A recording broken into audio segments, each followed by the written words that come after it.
অনেক বজিরার কোনো হাডার নাই, সামান্য সংসারে চালাই তারা না, আবার চালাবো দুনিয়া।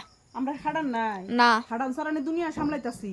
হ্যাঁ আমরা জ্বর জুইয়া বিচারও করতাম জানি, ডাক্তারে ফেট কেটে মানুষ বের করতাম জানি, পুলিশ হইয়া সুরের ফিরতামও জানি, আবার কিতা জানি পাইলট হইয়া প্লেনেও রইতাম জানি। আর এত বড় শ্বশুর বাড়ির মধ্যে যে এতলা শত্রু, মানে কিতা পাকিস্তানের লগে ইন্ডিয়া যেমন যুদ্ধ, হেমন শ্বশুর বাড়ি হয়েছে পাকিস্তান, আর একলা বৌমা হয়েছে একলা ইন্ডিয়ান। বুঝছেন, যত দোষ বৌমার, খাইলেও দোষ, বইলেও দোষ, ঘুমাইলেও দোষ, আর যত বালা তত তারা বালা। বুঝলি, এত বড় শ্বশুর বাড়ি যদি একলা বউ সামলাই তারে, আর এত নারী মিললা পুরো দেশ সামলাই তারতো না।